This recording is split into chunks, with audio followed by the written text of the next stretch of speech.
Brr, vēs gan tajā ledus haulē. Tāda kā reiz pienācis īstais brīdis mazliet izkustēties. Bet kur lai to dara?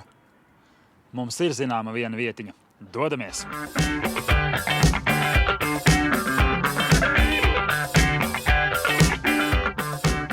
Gan pasaulē, gan arī Eiropā, gan arī tepat, protams, Latvijā ir gana populāri tā saucamie āra trenažieri, kur cilvēkiem tiek dot iespēju brīvā dabā, brīvā gaisā arī mazliet pasportot un izkustēties. Tomēr arī šeit ir savi principi, kā to darīt pareizi. Un tas ir jāievēro, lai būtu kaut kāds rezultāts, nevis pa tukšo izšautas lodes.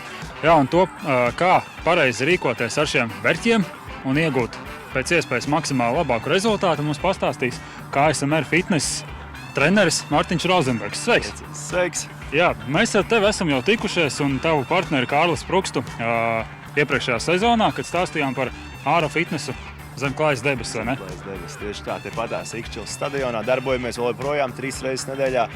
Diezgan nopietni un intensīvi. Aicinu visus ikšķilniekus noteikti piedalīties mūsu treniņos, tas ir pirmkārt. Bet otrkārt šodien ir runa par āra trenažieriem. Arī ļoti laba uzskatu iespēja dalībniekiem un iedzīvotājiem un jebkuram vispār cilvēkam nodarboties ar fiziskām aktivitātēm brīvdabā. Jā, tieši tā, galvenais, ka tas ir viens no foršākajiem priekšnoteikumiem, ka tas ir bez maksas, tepatās uz vietas. Bez maksas, tieši tā, un es domāju, ka tas arī daudzus varētu interesēt. Un tev nav noteikts treniņu laika sākums, tu nāc, kad tu gribi, no rīta, vakarā, pa nakti vienalga. Ja gribās kustēties, tad tas ir jādara. Jā, bet tomēr, kā jau es arī sacīju, tas ir jāmāk un jādara pareizi. Tieši tā. Tieši tā, un tāpēc es domāju, mēs arī vēlāk varētu iet un sīkāk pastāstīt par katru no trenažieriem un to vispār pieeju, ka vajadzētu nevis atnākt un sākt ar kuru pagadās trenažieri, bet ar to pašu viegli iesildošu skrējienu, atskriet, mazliet izstaipīties, izvingroties, sākt ar vieglākām slodzēm un tad pakāpeniski jau pāriet uz spēku slodzēm un tā tālāk. Paldies Dievam, mums šodien nav nekāds ne intensīvais plāns, ne arī mierīgais plāns. Mēs vienkārši parādīsim, kā vajadzētu pareizi izmantot šos āra trenažierus, secību un arī to, kā tas tieši pareizi jādara tīri tehniski, vai ne?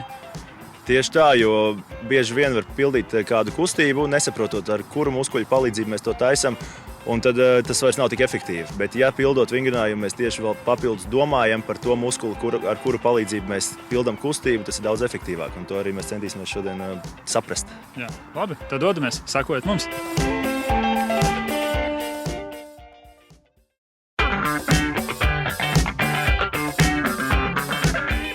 Tikko kā atskrējām uz āra trenažieru laukumu, ja ir slinkums skriet, tad var izmantot jau pirmo trenažieru velosipēdu, ko jauna kundze mums jau demonstrē ļoti veiksmīgi. Var izmantot kā iesildošo elementu 5 minūtes, aptuveni 5 minūtes pamīties ar velosipēdu, un tad jau dodamies tālāk uz nākamo trenažieru. Jā, nākamais trenažieris jau ir tāds, man šķiet, viens no visjautrākajiem šajā laukumā. Jā, pēc skats tā varētu spriest. Bet, ja ņemt to tās funkcionalitātes, tad pirmajos 2 trenažieros vairāk kustības bija, kā teikt, ierobežotas. Tu nevarēji īsti kļūdīties. Tad šeit jau mēs esam tikuši klāt pie plašākas amplitūdas kustībām, cik mums tās saites un muskuļu iestiepums ļauj, tik mēs arī kustamies. Un šis būtu arī vēl ieteicams pēc iesildīšanās, kā aizkārtīgi tad iestiept, kā mēs šeit redzam, meitenēs sanāk jau ļoti labi. Tad mums tālāk seko vēl viens trenažieris, kur mēs arī ar plašāku amplitūdu darbosimies, iekustinot jau tieši gurnus. Tad bet šeit ir jābūt ļoti prātīgam, lai nepārvērtējam savas spējas, nepārplēšam kājas pusēm špagatā. Tā kā tā, esam saudzīgi, sākam ar tātad mazāku amplitūdu un tad jau pamazām uz plašāku. Vajadzētu izpildīt aptuveni 1 līdz 2 minūtes šo vingrinājumu. Mēs redzam, ka meiteni lācim redzot pēc skolas un brīvā apģērbā, džinsās un tā, bet cik svarīgi vispār ir šādos sportos tas apģērbs? Tas ir atkarīgs no tā, kāds tev ir tas mērķis. Ja tu esi atnācis vienkārši garām ejot, izbaudīt trenažieri, tad var arī, protams, džinsenēs vai jebkādās uzvalkā kaut vai. Bet, ja tu tomēr esi nobriedis sportot un iesvīst, tad, protams, ērtāk un pareizāk būtu lietot sporta apģērbu atbilstoši laikapstākļiem. Bet dreskauds te nav, te galvenais ir mērķis izkustēties. Nenākam jau mēs šeit izrādīties, bet gūt labas emocijas. Jā, un tad dodamies tālāk, meklēt. Mēs pamazām tuvojamies tam, teiksim tā, mierīgā gala beigām, vai ne? Un tad jau aiziet tie spēcīgākie vingrinājumi. Bet tomēr, kas ir šis te? Jā, tad noslēdzot iesildīšanās momentu ar visu stiepšanos, šis mums ir lielisks sānu muskultūras iestiepšanas vingrinājums, bet ilgstoši to taisot, tur jau arī tie sānu muskuļi sāk piekust un varam gūt arī pozitīvu efektu. Svarīgs moments, lai pleci paliek uz vietas un kustinātu pēc iespējas plašāku amplitūdu ķermeņa apakšdaļu. Jo vairāk, jo labāk. Attiecīgi, bet arī svarīgi spēcīgi turēties rokās. Un galvenais, lai viss ķermenis nelīgojās līdz kājām, tad zūd tas efekts. Un pēc šī mums vēl viens ir rotācijas trenažieris. Tad rotācijas šeit arī vispār kopumā šis trenažieris domāts tieši sānu muskultūrai. Protams, arī rokas strādā, jo jāturās ir spēcīgi. Klāt arī šeit ir ļoti svarīgi, lai pleci paliek uz vietas, pēc iespējas mazāk izkustās un vairāk rotē tieši gurnus uz vienu otru pusi. Ilgstoši to darot, jūtam jau noguruma sajūtu tieši gurnos un sānu presē. Tā kā tā, ļoti labs trenažieris, manuprāt, veiksmīgi izveidots.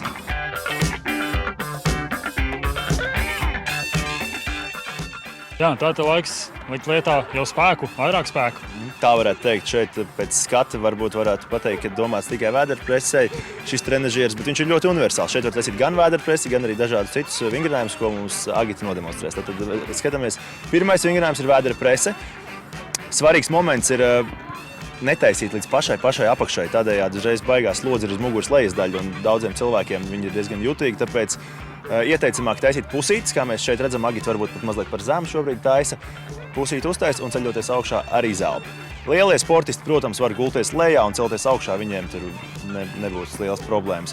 Bet svarīgi arī saprast, ka mēs šeit strādājam uz vēderpresi, un tiklīdz jūtam diskomfortu muguras lejas daļā, pārtraukt šo vingrinājumu. Tas ir viens variants. Šeit mēs pat varam taisīt arī Agita tricepsu. Turamies otrādāk ar rokām uz otru pusi. Jā, šādā veidā. Kājas ir vai nu taisnas, kas ir grūtāk, vai saliektas, kad ir vieglāk. Šeit mēs ļoti labi strādājam uz roku iztaisnotāju muskulu tricepsu. Ceļoties augšā, protams, ir izelpa. Un šeit pat arī varam taisīt šaurā tvēriena roku saliekšanu, iztaisnošanu, jeb pumpēšanos, kā mēs tautā to saucam. Laižamies lejā un ceļamies augšā, ķermeni turot taisni, protams, iztaisnojot rokas, veikt izelpu. Tā kā pēc skata tikai presīti, bet patiesībā var taisīt daudz un dažādas vingrinājumus, neskaitot vēl daudz kāju, bet tos jau laikam citu reizi. Vai ne? Jā, tiklīdz mēs arī ķeramies klāt pie tādiem spēka vingrinājumiem, tādiem nopietnākiem spēka vingrinājumiem, parādās arī kaut kāds tās reižu skaits un intensitāte. Jā, tieši tā parasti visbiežāk taisa no 8 līdz 16 reizēm šādus vingrinājumus pēc sajūtām. Ja pie 8. reizes saprot, ka vairs reāli nevar uztaisīt, tad ir jāpārtrauc pie 8, bet ja jūt, ka tomēr vēl ir rezerve, tad droši taisam 15, 16 reizes vingrinājumus. Arī tas jau ir atkarīgs no tā, kāds tev ir mērķis. Ja tu gribi skriet tur ilgstoši, tad tev ir jātais vairākas reizes. Kā jau mēs nospriedām, ka vajag vispirms saprast, ko tu gribi darīt šeit. Tieši tā. Labi, to mēs tad tālāk. Jā, kamēr Agita vēl nav zaudējusi visu savas spēka enerģijas, kas ir nākamais uzdevums? Tad šis mums tāds motocikla veidīgs trenažieris. Interesants moments, kad tev ir divējādi viņu taisīt. Vienā gadījumā tu vairāk uzsvaru liec uz kāju iztaisnošanu, tad tur jūt, kad strādā vairāk četrgalvainais, jeb augšstilbu lielais muskulis. Otrs variants, ka tu vairāk velc ar rokām sevi augšā, tādējādi pieslēdzot starplāpstiņas muskultūru. Šeit redzam, Agita šobrīd taisa tieši otro variantu, kad lāpstiņas sajiet kopā, plecs uz atpakaļ un vienmēr gan ar kājām, gan ar rokām ceļoties augšā ar izelpu. Tas ir svarīgs moments elpošana, jo mēs jau neesam zem ūdens, mums ir jāelpo tomēr tas gaiss. Tā kā tā, uzskatu, ka šis trenažieris arī diezgan veiksmīgi šeit ir uzkonstruēts. Labi, tad palikuši vēl pāris vingrinājumi. Pāris spēka vingrinājumi vēl ir palikuši, tos arī esam nodemonstrēti. Jā, nākamais trenažieris ir tāds, tā kā, es nezinu, pat airēšanas imitācija. Tieši tā, airēšanas imitācija, tā arī to varētu raksturot. Šeit mums ļoti veiksmīgi strādā muguras augšdaļa, starplāpstiņu muskultūra, trapeces muskulis, kā arī plecu joslas aizmugurējā daļa. Ja mēs taisam treniņā vairāk pumpēšanos, tad noteikti mēs nedrīkstam aizmirst par muguras augšdaļu, citādi mums aizies plecs uz priekšu. Šeit vingrinājumā svarīgi ir, kad esam lejā, plecs aizlaist uz priekšu un nopaļot muguras augšdaļu. Mazliet, netik daudz, un ceļoties augšā ar izelpu maksimāli plecus uz atpakaļ un lāpstiņas savienot kopā. Šis vingrinājums jau ir salīdzinoši grūtāks nekā iepriekšējie, to arī mēs varam redzēt, kā Agitai vairs neiet tik labi, nevis tik labi, bet tik raiti. Tā kā tā, vēl palikuši tikai muguras platie muskuļi, kur jāvelk uz leju. Jā, kā mēs te no malas jau raugāmies, šis nav nemaz tik vienkārši. Jā, šeit varētu teikt, ka intensitāte treniņā ir jau visaugstākajā līmenī, jo jo ir jāceļ gandrīz viss savs svars. Šeit ļoti veiksmīgi strādā krūšu muskultūra. Tātad ir 2 tvērieni. Viens tvēriens ir šis, ko Agita mums tur, un otrs dažādot treniņus var arī turēt rokas augstāk. Līdz ar to vairāk mēs strādājam arī uz augšējo krūšu muskultūras daļu.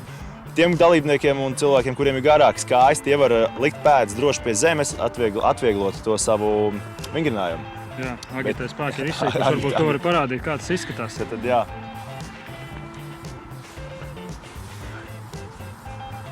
Ja kājas ir pie zemes, tad ir, protams, daudz vieglāk. Es pats visu laiku kontrolēju, cik lielu svaru es ceļu augšā. Tik līdz es paceļu kājas augšā, uzreiz viss mans ķermeņa svars aiziet uz rokām un ir daudz grūtāk.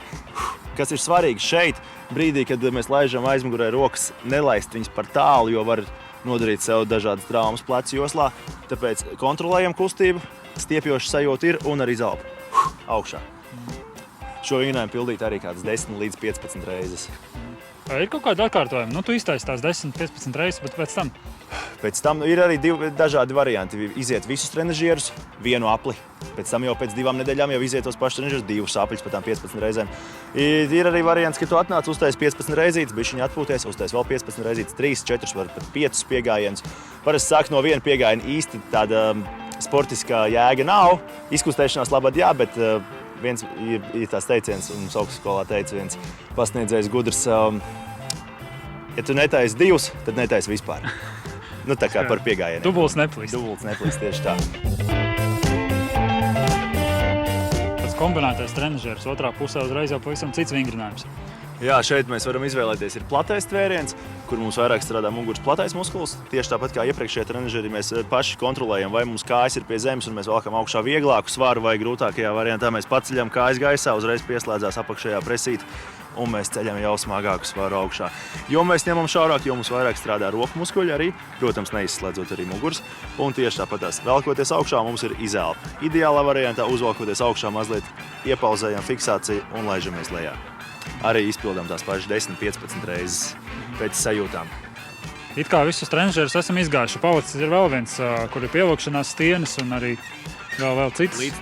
Līdztekus, jā. Cik tas ir svarīgi? Tas ir svarīgi, tas ir jāatnāk tāds īsts vecs, kuram ir daudz spēka, viņam īsti nav interesanti ar šādiem trenažieriem darboties. Tad viņš noteikti iet pie pievilkšanas stieņu, valkās augšā, velk savu īsto svaru, nevis jau, kas šeit ir mazliet samazināts. Tāpēc tas arī līdztekās tā roku saliekšana, iztaisnošana, kā arī tur mēs varam redzēt apakšējai presītei, varam cilāt kājas uz augšu. Jā, bet tomēr tavs redzējums uz šādiem āra tipa trenažieriem vispār Latvijā un arī globālākā mērogā, cik tie ir svarīgi, cik tie ir nozīmīgi? Kopumā es esmu patīkami pārsteigts par to, ka daudzās tādās Rīgas piepilsētās un vispār pilsētās ir uzrīkoti āra trenažieri. Esmu mēģinājis citās pilsētās, nav pat tik labi kā šeit Ikšķilē, jo šeit mēs varam pat lielāku svaru sajust, kad mēs darām. Citur ir tiešām tikai tā, manuprāt, ķeksīša pēc, kad tu vari izkustēties, bet tad arī tas nav slikti. Uzskatu, ka tieši šajā trenažieru āra laukumā mēs varam nodarbināt praktiski visas muskuļu grupas un kārtīgu treniņu veikt. Ideāli. Es domāju, ka to ir jāizmanto visa vecuma un visa dzimuma cilvēkiem. Bet, teiksim tā godīgi sakot, tavs treniņš jau laikam tas neaizvietos. Manas treniņas tas noteikti neaizvietos, jo mums ir mazliet tā, kā teikt, nopietnāk tas viss, bet dažādības pēc varētu intereses pēc uzrīkot arī kādu treniņu šeit norganizēt. Lai arī dalībniekiem būtu mazliet interesantāk, ne tikai skriet pa stadionu un taisīt visādus grūtus vingrinājumus. Tātad arī pieredzējušiem sportistiem vajadzētu tomēr atsvaidzināt savu to ikdienas treniņu rutīnu ar šādu, pieņemsim, nodarbību āra treniņu laukumā. Par ļaunu noteikti nenākt, jo tāpatās kā rutīna dzīvē, rutīna arī treniņos ne pie kā labi nenoved. Vajag dažādot treniņus. Jo biežāk mēs to darām, jo labāk, protams. Sports pāri visam.